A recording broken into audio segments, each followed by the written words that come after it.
मुझे ये तो कहते हैं तू अपना एड्रेस बता, तुझे वहीं आके ठोक देंगे, तुझे वहीं आके मार देंगे। उसने जेल से निकलते ही एक वीडियो डाली कि देखो ये तिहाड़ जेल है और मैं बाहर आ गया हूँ और जिहादियों तैयार हो जाओ। तो ये वीडियो इतनी ख़तरनाक है, इसको तो कोर्ट के समक्ष पेश करना चाहिए। वो तो ये कह रहा है ना कि अब वीडियो बना करके कि अगर मैंने कोई गुनाह किया होता मैंने तो फिर मैं बाहर कैसे आता, मैं बेगुनाह हूँ इसीलिए आज मैं बाहर बैठा हुआ हूँ। ये वीडियो बना रहा है। राम रहीम को पैरोल मिल रही है, क्या उसने कोर्ट ने बाइज्जत बरी कर दिया उसको? ये तो सबको मिलता है। संजय दत्त जब जेल में था उसको पैरोल मिलती थी, आपने देखा होगा। और भी बहुत सारे कैदी हैं जिनको पैरोल मिलती है। उमर खालिद को पैरोल मिली है कई बार। रज़िया इलाही खान का आपने जिक्र किया। अभी हाल में एक प्रेस कॉन्फ्रेंस में वो कह रही थी कि मुसलमानों को सरकारी नौकरी नहीं मिलनी चाहिए, प्राइवेट कंपनी जितने भी हैं उसको बहिष्कार करना चाहिए मुसलमानों को। तो ये लोग कहाँ लेकर जाना चाहते हैं देश के मुसलमान? एक मिसाल है गांव देहात की कि कौवे के कोसने से ढोर नहीं मरते। जी। ये कौवे हैं, बरसाती मेंढक हैं, टर कर रहे हैं। कहाँ बरसात हो रही है मेंढक के बोलने से? जिस तरीके के आप बयानबाजी दे रहे हैं अभी, अगर ये वीडियो जाती है वो लोग देखते हैं, यकीनन जो आप बयान दे रहे हैं वो मुझे लग रहा है वायरल हो जाएगी, वापस से आपको धमकियां आना शुरू हो जाएंगी। आ जाए मेरे पास। जी। देखिए, एक मिसाल है कि ज्ञानी से ज्ञान लड़े ज्ञान सुहाया होए, जी। मूर्ख से मूर्ख लड़े तुरंत लड़ाई हुए। मैं इनको चैलेंज करता हूँ, ये मेरे सामने बैठे हैं वेद लेकर, गीता लेकर, रामायण लेकर। मुझे एक जगह लिखा हुआ दिखा दे कि मुसलमान से नफरत करना ठीक है, लिखा हुआ दिखा दे। वो तो मुसलमान को ही जिहादी नाम से बुलाते देखिए, किसी के बुलाने से, मेरा नाम साजिद रशीदी है, हैं। अगर मुझे कोई दूसरे नाम से बुलाने लगे तो आपको कोई जिहादी बुलाएगा, आपको अच्छा लगेगा या बुरा नहीं, लगेगा? सवाल ये नहीं कि बुरा तो लगता है। हाँ। और मेरे देश का जो हिंदू है वो इतना भोला है, बस एक आदमी मुसलमान को गाली देना शुरू कर दे फिर तो माल लुटा देते हैं, जान तक लुटाने को तैयार हो जाते हैं। ये सिर्फ हिंदू मुस्लिम दुश्मनी में इतने आगे जा चुके हैं कि सलीम वास्तिक जैसे आदमी को, जिसने 13 साल के एक बच्चे को मारकर, यानी उसका फ्यूचर प्लान, उसकी नस्लों को ख़त्म कर दिया। अगर वो बच्चा आज जिंदा होता तो उसके बच्चे होते, फिर उसके बच्चे होते, नस्लें चलती, उसने नस्ल को ही ख़त्म कर दिया। ऐसे आदमी के साथ खड़ा होना ये हिंदूवादी का तो काम नहीं है। जिहादियों कमर कस लो, मैं वापस आ गया हूँ। ये बयान है एक्स मुस्लिम सलीम वास्तिक के। सलीम वास्तिक को 29 दिन की पैरोल मिली है, लेकिन बयान और माहौल ऐसे बनाए जा रहे हैं जैसे वो कोर्ट से बाइज्जत बरी होकर के आया है। हिंदू संगठन के लोग भी इसमें शामिल है और कई लोग ये भूल चुके हैं शायद कि वो एक संदीप बंसल के हत्या के आरोप में उम्र कैद की सज़ा काट रहा है। लेकिन अब जो सोशल मीडिया और ख़ास तौर पे गाज़ियाबाद में ऐसे माहौल बनाए जा रहे हैं कि जैसे सलीम वास्तिक को बाइज्जत बरी कर दिया गया है। हमारे साथ मौलाना साजिद रशीदी साहब हैं, इनसे विस्तार से इस बात पे चर्चा करेंगे कि क्या ये एक नया भारत बनने जा रहा है जहां पर एक हत्या के आरोपी को तो तुरंत पैरोल या बेल मिल जाती है, लेकिन जो कई सालों से जेल के अंदर सर रहे हैं उनको एक बेल तक नसीब नहीं होता है, एक पैरोल तक नसीब नहीं होता है। सर, स्वागत है आपका यूथ मीडिया टीवी पे। Thank you. सलीम वास्तिक कह रहा है कि जिहादियों कमर कस लो, मैं बाहर आ गया हूँ। देखिए, पैरोल मिलना जी। ये किसी भी कैदी का संवैधानिक अधिकार है। शादी के लिए, इलाज के लिए, इस तरह की चीज़ों पर पैरोल मिलता है। और आपने देखा हो राम रहीम, आसाराम बापू, ये जितने बड़े बड़े चेहरे हैं, बहुत बड़े रेपिस्ट हैं, बड़े चेहरे हैं, इनको भी पैरोल मिलता है। तो पैरोल मिलना कोई बड़ी बात नहीं है, लेकिन सवाल ये है सबसे बड़ा कि अगर वो आदमी इसको ऐसे बताने और जताने की कोशिश कर रहा है कि जैसे आपने कहा कि बाइज्जत बरी होके आ गया हूँ, या मेरे ऊपर से सारे केस ख़त्म हो गए, या मुझे बिल्कुल बाकायदा ज़मानत मिल गई है, तो ये कोर्ट की अवमानना है। अच्छा। और कोर्ट को इस पर नोटिस लेना चाहिए। अगर कोई आदमी मेरी बात को सुने, या जो उसके खिलाफ केस में हैं, उनको चाहिए कि ये बयान उनके कोर्ट में रखे ले जाकर। अगर कोर्ट ने इसका संज्ञान ले लिया तो आइंदा कभी किसी ग्राउंड पर उसको बेल नहीं मिल सकती, क्योंकि वो मिसयूज़ कर रहा है। जो एक उसका अधिकार है उसका मिसयूज़ कर रहा है। मिसयूज़ करने पर फिर उसको कोर्ट जो है सीरियस लेगा। वो तो ये कह रहा है ना कि अब वीडियो बना करके कि अगर मैंने कोई गुनाह किया होता मैंने तो फिर मैं बाहर कैसे आता, मैं बेगुनाह हूँ इसीलिए आज मैं बाहर बैठा हुआ हूँ, ये वीडियो बना रहा है। राम रहीम को पैरोल मिल रही है, क्या उसने कोर्ट ने बाइज्जत बरी कर दिया उसको? ये तो सबको मिलता है। संजय दत्त जब जेल में था उसको पैरोल मिलती थी, आपने देखा होगा। जी। और भी बहुत सारे कैदी हैं जिनको पैरोल मिलती है। उमर खालिद को पैरोल मिली है कई बार, बहन की शादी पर मिली है, फलां पे मिली है, फलां पे मिली है। तो ये पैरोल मिल जाना उस आदमी के बाइज्जत बरी होने या उस आदमी के गुनहगार ना होने का सबूत नहीं होता। तो ये क्या फिर इस तरीके से हम इसको समझे कि वापस ये 29 दिन के लिए ये पैसा कमाने के लिए बाहर निकला है, अच्छा खासा अमाउंट जमा कर लेगा भोले भाले हिंदुओं से, पर फिर वही लोग जो इसको पैसा देंगे वो ये भी भूल जाएंगे कि संदीप बंसल जो कि एक हिंदू ही था, उसकी हत्या इसी सलीम वास्तिक ने की थी। देखिए, कहते हैं ना कि जब आदमी के दिन उल्टे आते हैं तो सबसे पहले उसकी अकल हड़प लेता है ऊपर वाला। ये जो लोग हैं ना इसके साथ में जो वीडियो बना रहे हैं, यतीन नरसिम्हन जैसे लोग, इनको इनकी अकल मारी गई। ना तो इनको संविधान का ज्ञान है, ना इनको कोर्ट की प्रक्रिया का पता है। ये सिर्फ हिंदू मुस्लिम दुश्मनी में इतने आगे जा चुके हैं कि सलीम वास्तिक जैसे आदमी को, जिसने 13 साल के एक बच्चे को मारकर, यानी उसका फ्यूचर प्लान, उसकी नस्लों को ख़त्म कर दिया। अगर वो बच्चा आज जिंदा होता तो उसके बच्चे होते, फिर उसके बच्चे होते, नस्लें चलती, उसने नस्ल को ही ख़त्म कर दिया।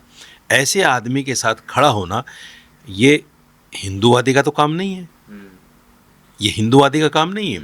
अगर ये हिंदू होते तो ऐसे लोगों के साथ खड़े नहीं होते। मैं तो कहता हूँ कि वो जो संदीप बंसल, उसके फादर को सामने आकर इन लोगों के को इनकी औकात बतानी चाहिए, समझाना चाहिए कि तुम कैसे हिंदूवादी हो, तुम कैसे लोग हो जो कहते हो कि हम हिंदुत्ववादी हैं। मेरे बच्चे को जिसने मार दिया, आज जैसे आपने देखा होगा आयुष मलिक के फादर टसके बाहर हैं, तो क्या संदीप बंसल के फादर को दुख नहीं हुआ होगा जब यतीन नरसिम्हन इसके साथ खड़े हो गए कि साहब ये तो मुसलमानों की खबर खोदने आ गया और फला। उसने जेल से निकलते ही एक वीडियो डाली कि देखो ये तिहाड़ जेल है और मैं बाहर आ गया हूँ और जिहादियों तैयार हो जाओ। तो ये वीडियो इतनी ख़तरनाक है, इसको तो कोर्ट के समक्ष पेश करना चाहिए, कोर्ट के समक्ष इसको पेश करना चाहिए। आइंदा इसको कभी किसी ग्राउंड पर पैरोल नहीं पर मिलेगा। इसके लिए आवाज़ उठाएगा कौन? लोग तो इसके समर्थन में खड़े हो गए ना, संदीप बंसल को भूल गए लोग। देखिए, समर्थन में तो बेवकूफ़ लोग हैं जी। यतीम नरसिम्हन जो है इतना पागल आदमी है, वो कभी योगी जी को गाली देनी शुरू कर देता है, कभी मोदी जी को गाली देनी शुरू करता है, कभी हिंदुओं को कहता है कि ये साले उल्लू के पट्टे हैं, पागल हैं, और पता नहीं क्या क्या बोलता है, जो लफ्ज़ हम बोल भी नहीं सकते। कि इन्होंने गाय को माता बनाया, उसकी दुर्दिशा हो गई, इसने फला को ये किया, उसकी दुर्दिशा हो गई, इस तरह की बातें करता है। उस आदमी का कोई स्टैंड ही नहीं है, वो कब कहाँ किस जगह पलट जाए कोई नहीं जानता, और वो सोचने समझने की जो उसकी योग्यता है वो ख़त्म हो गई है। तो ये बेवकूफ़ लोग हैं जो इस तरह के लोग हैं जो इस तरह की बातें कर रहे हैं। और एक वो नाजिया इलाही का वापस वो शुरू हो गया, जो उसने पूछा था तूने हलाला कितना किया है, कैसे किया है, ये हुआ था वो हुआ था। नाजिया इलाही भी वही एक उसी लाइन की एक है, जिस दिन मार पड़ेगी ना उस दिन सब भूल जाएगी। ये सलीम वास्तिक के पकड़े जाने के बाद में सब अंडरग्राउंड हो गए थे, ये फिर निकलने शुरू हो गए, फिर मार पड़ेगी, जिस दिन पकड़े जाएगी उस दिन सब नानी याद आ जाएगी। तो इनके कर्म ही इनको सामने लाते हैं ना, इनके जो गुनाह है वो इनको सामने लेकर के आते हैं। नाजिया इलाही खान का आपने जिक्र किया, अभी हाल में एक प्रेस कॉन्फ्रेंस में वो कह रही थी कि मुसलमानों को सरकारी नौकरी नहीं मिलनी चाहिए, प्राइवेट कंपनी जितने भी हैं उसको बहिष्कार करना चाहिए मुसलमानों का। तो ये लोग कहाँ लेकर जाना चाहते हैं देश के मुसलमानों को? एक मिसाल है गांव देहात की कि कौवे के कोसने से ढोर नहीं मरते। जी। ये कौवे हैं, बरसाती मेंढक हैं, टर्टर कर रहे हैं, कहाँ बरसात हो रही है मेंढक के बोलने से। ये तो होता है। ये असल में इनके पास खाने कमाने के धंधे हैं नहीं, कोई बिजनेस नहीं है, कोई जॉब नहीं है, तो ये जो सोशल मीडिया से कमाते हैं उसी से खाते हैं। इनके अलावा इसके अलावा कोई आमदनी इनके पास है नहीं। और मेरे देश का जो हिंदू है वो इतना भोला है, बस एक आदमी मुसलमान को गाली देना शुरू कर दे फिर तो माल लुटा देते हैं, जान तक लुटाने को तैयार हो जाते हैं। ये इतने भोले हैं, पता नहीं क्यों इतनी नफ़रत मुसलमानों के ख़िलाफ़ बैठ गई कि ये नहीं समझ पाते कि ये लोग, इनकी अगर पोथी खुल जाए, इनकी पुस्तक सामने आ जाए तो पता चलेगा कि ये सलीम वास्तिक से बुरे लोग हैं। जो वो कहती है ना बार बार के मुसलमान का कब पता नहीं कब वो भाई बन के अंदर जाए और दामाद बन के बाहर निकले, उसको खुद पूछो। उसने 3 हिंदुओं को शादी करके जो है धोखा दे दिया। चाहे चौथी शादी करने वाली थी, चौथी हुई नहीं, और अब इंशाल्लाह उम्मीद है कि आगे होगी भी नहीं, क्योंकि उसके कर्म सब लोगों के सामने आ गए। और मैं समझता हूँ जिस सोशल मीडिया पर जो उसको आईना दिखाते हैं लोग, वो भी उसको पता है। तो इन आयनों का फ़र्क कहाँ पड़ता है इन लोग? नहीं पड़ता है, ऐसी बात नहीं, पड़ता है फ़र्क पड़ता है ज़रूर। जो सच को सच कहता है वो कहीं ना कहीं टच होता है, ऐसी बात नहीं है। लेकिन होता क्या है, देखिए कुछ लोग ऐसे हैं जो बिल्कुल नंगे हैं, उनका कुछ नहीं बिगड़ता। उनको आप गाली दे दो, उनको आप बुरा भला कह दो, उनको जूता मार दो उठा के, उनको कोई फ़र्क नहीं पड़ता। वो कहते हैं जी हमारे पास तो इज्जत है ही नहीं, तो बेइज्जती कहाँ से होगी। ये ऐसे लोग हैं जिनकी कोई इज्जत नहीं इस समाज में। अच्छा, आज ही आपने एक वीडियो डाली जिसमें आप कह रहे हैं कि जितने भी हिंदू रक्षा दल के लोग हैं इनका इलाज होना चाहिए, जैसे पिंकी चौधरी, दक्ष चौधरी, अक्कू पंडित, इन सब के नाम ले रहे हैं और आप योगी जी से गुजारिश कर रहे हैं कि इनका इलाज करिए। क्या है, क्या दिक्कत हो रही है? देखिए मैं योगी जी की बहुत सारी बातों से सहमत हूँ और मुझे अच्छा लगता है कि देखिए कोई भी बदमाश आदमी क्यों रहे, किसी की ज़िंदगी ख़राब करना, किसी का माल लूटना, किसी की जगह लूटना क्यों करे कोई भी। उसका इलाज योगी जी अच्छी तरीके से कर रहे हैं। लेकिन देश के अंदर, प्रदेश के अंदर जहाँ सरकार है योगी जी की, उत्तराखंड से लोग आकर माहौल ख़राब करने की कोशिश कर रहे हैं। ललित शर्मा वगैरह, ये पिंकी चौधरी वगैरह, ये सब कहाँ से आके जो है यहाँ यूपी में माहौल ख़राब, ये सारा काम जो है योगी जी की सरकार पे जाता है। इसलिए जाता है कि लोग देखते हैं कि हाँ भाई ये लोग इस तरह की नफ़रत फैला रहे हैं, इस तरह की मुसलमानों के ख़िलाफ़ गाली गलौज कर रहे हैं, बुरा भला कह रहे हैं, लेकिन इनका इलाज नहीं हो रहा है। तो वो तो मुसलमान को ही जिहादी नाम से बुलाते हैं। देखिए किसी के बुलाने से, मेरा नाम साजिद रशीदी है, अगर मुझे कोई दूसरे नाम से बुलाने लगे तो आपको कोई जिहादी बुलाएगा, आपको अच्छा लगेगा या बुरा लगेगा? सवाल ये नहीं कि बुरा तो लगता है, हाँ। लेकिन कहते हैं ना अगर कुत्ता काट ले हाँ। तो उसको बदले में काटा नहीं जाता। ये भी फ़लसफ़ी समझनी चाहिए। कुत्ते को काटा नहीं जाता बदले में, उसको जूता मारा जाता है, उसको गाली दी जाती है, उसको धुतकारा जाता है, ये तो होता है, लेकिन काटा नहीं जाता। तो इसलिए ये जो लोग हैं जिस तरह के अल्फाज ये इस्तेमाल करते हैं, मैं तो ये कहता हूँ कि इसकी वजह से बहुत सारे लोग, जैसे आयुष मलिक का केस सामने आया, ये जो सारे केसेस हैं, और एक बहुत बड़े चैनल ने धीरेन्द्र शास्त्री से पूछा था कि 15 लाख लोग मुसलमान हो गए, 30 लाख लोग मुसलमान हो गए हैं, आपको क्या लगता है कि भाई ये गलत है या ठीक है? तो उसने कहा कि हाँ हमें तो लगता है कि गलत है, बहुत बड़ा आंकड़ा है। तो ये जो मुसलमान हो रहे हैं ना लोग, ये इन कमीनों की हरकतों की वजह से हो रहे हैं। इसलिए हो रहे हैं कि वो इस्लाम को पढ़ते हैं, वो कहते हैं यार ऐसा क्या है इस्लाम में, क्या ये रोज़ाना इनका काम ही यही है, मुसलमान को गाली देना, इस्लाम को गाली देना, नबी को गाली देना, नाउज़ुबिल्लाह खुदा को गाली देना, बुरा भला कहना। तो फिर इस्लाम को पढ़ते हैं। जब इस्लाम को पढ़ते हैं तो पता चलता है कि ये तो वो है ही नहीं जो वो कह रहे हैं, ये तो बिल्कुल ही अलग चीज़ है, तो वो इस्लाम कबूल कर लेते हैं। और ये इनको पता नहीं है कि भाई तुम्हारी इन हरकतों की वजह से कितने लोग ऐसे हैं आज भी जो अपने आप को जाहिर नहीं कर रहे हैं, लेकिन वो मुसलमान हो चुके हैं अंदर खाने। जैसे आयुष मलिक का केस कई सालों के बाद जो है खुला। बिल्कुल। तो फिर उस पर भी तो ये लोग कह रहे हैं ना कि लव जिहाद का आरोप लगा रहे हैं इसके ऊपर। नहीं, उससे फ़र्क नहीं पड़ता जी। देखिए वो बच्चा अपने आप में सक्षम है। सवाल सबसे बड़ा ये है कि देश ये संविधान से चल रहा है, और संविधान में जिस बच्चे को वोट डालने की इजाज़त है उसको कोई भी धर्म चुनने की भी इजाज़त है, किसी भी लड़की से शादी करने की भी इजाज़त है, किसी भी पूजा पद्धति को अपनाने की भी इजाज़त है।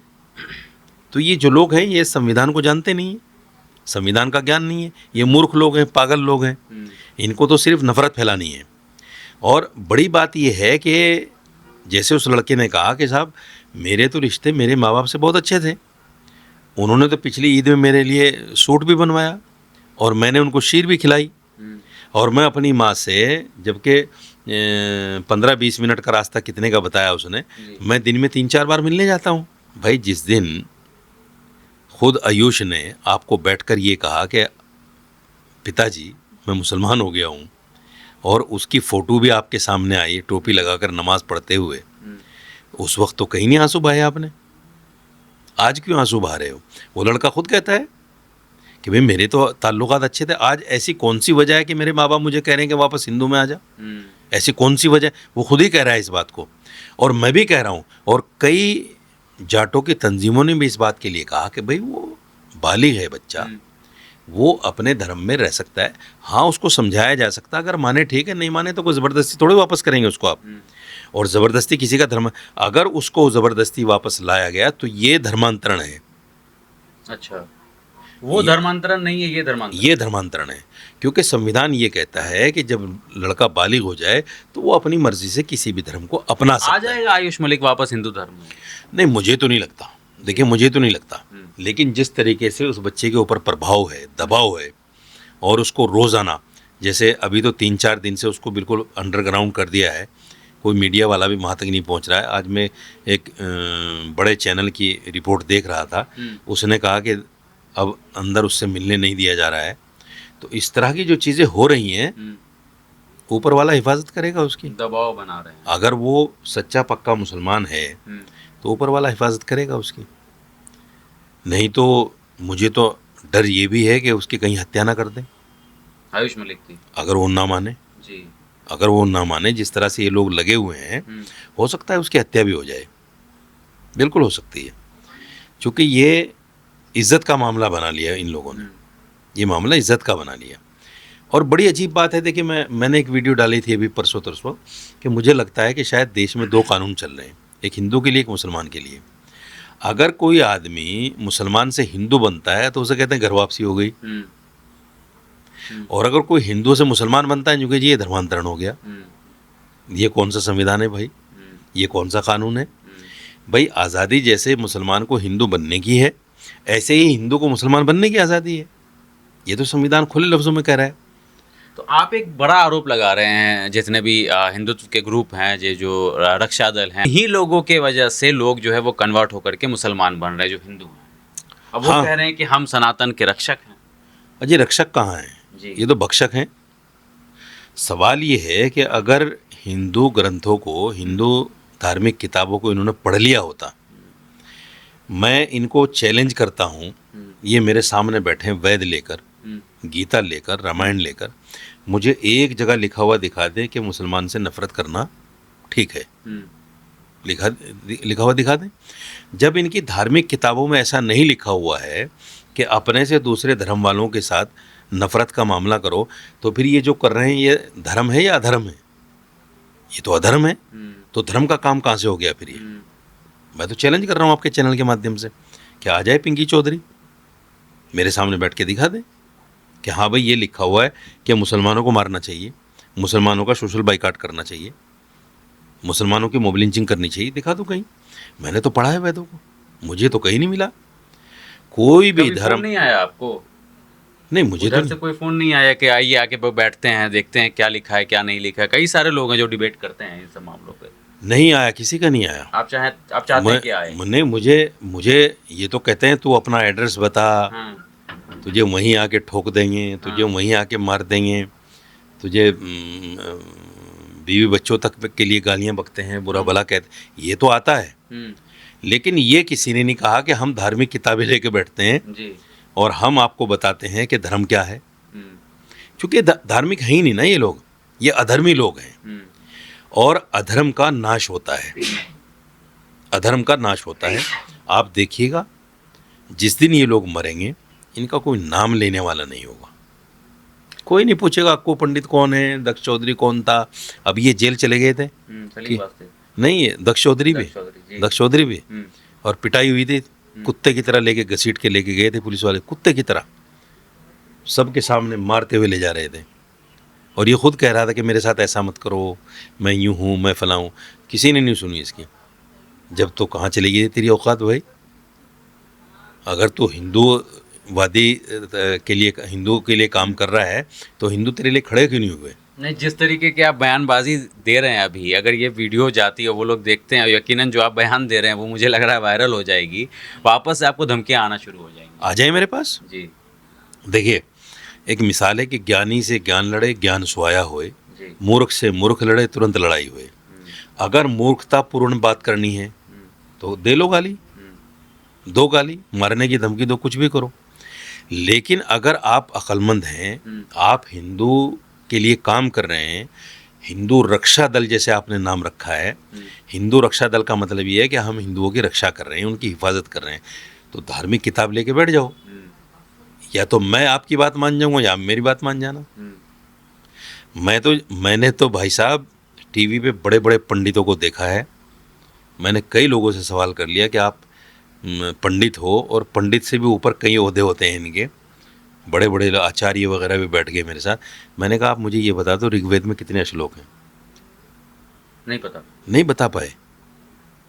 ये पाखंडी हैं, धर्म का भेष बनाकर हिंदुओं को लूट रहे हैं ये लोग। तो ये धर्म के नाम पर जो पाखंड रचाते हैं, धर्म के नाम पर भगवा कपड़ा पहनकर उस भगवे को भी बदनाम करते हैं। जो एक आस्था का प्रतीक है भगवा कलर, उसको भी बदनाम कर रहे हैं। तो मैं तो कहता हूँ हिंदुओं को देखिए, एक चीज़ और बताता हूँ आपको, वेदों में कहीं नहीं लिखा सन्यास, कहीं सन्यास नहीं है। सन्यास मीन्स आप शादी ना करो, आप बिल्कुल अलग होके बैठ जाओ, ऐसा कहीं नहीं लिखा। अगर कोई बता सके तो बता दे मुझे, कहाँ लिखा हुआ है? कहीं नहीं लिखा हुआ है। तो मैं ये कहता हूँ कि ये जो भगवा धारण करके इस तरह के कुकर्म कर, इस्लाम में भी कहीं नहीं लिखा हुआ है कि आदमी शादी ना करे, दुनिया के और दूसरे काम ना करे, रोजगार ना करे, कहीं नहीं लिखा हुआ है। अच्छा, एक और अहम मुद्दे पर आते हैं हम कि ईरान, इजराइल और अमेरिका के युद्ध में आपको लगता है कि भारत भी पिस रहा है? 3 हमारे जो सेलर थे वो अमेरिका के मिसाइल में मारे गए। एक जो सबसे ज़्यादा अभी वायरल हो रहा है वो ये हो रहा है आदित्य शर्मा, जिसके फादर हैं राजेश शर्मा। अब वो गज़ा के बारे में उल्टा सीधा बयान लिखा करते थे, अब लोग कह रहे हैं ये कर्मा है। देखिए, जो बच्चे मारे गए हैं तीनों, हमें अफसोस है उसका, और सरकार को अमेरिका से 1 to 1 करना चाहिए, बिल्कुल करना चाहिए। पर नाम भी नहीं ले रहे हैं हम तो। ये सरकार की जिम्मेदारी है कि 1 to 1 करें। अगर यही हादसा भारत की तरफ से अमेरिका के नागरिकों के लिए हो जाता तो अमेरिका चैन से बैठता क्या? नहीं बैठता। तो इसलिए भारत को चाहिए कि उनसे जवाब तलब करे, ऐसा क्यों हुआ, जबकि ट्रम्प तो दोस्त भी हैं। अब की बार ट्रम्प सरकार, ये तो सबने देखा है। लेकिन जो आपने बताया कर्मा, वो जो लड़का है दीपक नाम है, आदित्य शर्मा, उसके फादर के जो ट्वीट अब जो है सोशल मीडिया पर आ रहे हैं, उससे तो पता चलता है कि कर्मा है। उसने इतना भद्दा बयान दिया था ट्विटर पे। उसने कहा था कि भाई मैं तो कहता हूँ इजराइल के बच्चे, उसके फ़लस्तीन के बच्चे को ख़त्म कर दे इजराइल, इनको जीने का अधिकार ही नहीं है। इस तरह की बातें करने वाला आदमी आज रो रहा है, इसको कर्मा ही कहें। ये भी तो हो सकता है कि उसकी बेटी की सोच वैसी ना हो। नहीं, इसलिए तो मैंने कहा कि उन बच्चों के लिए दुख है हमें।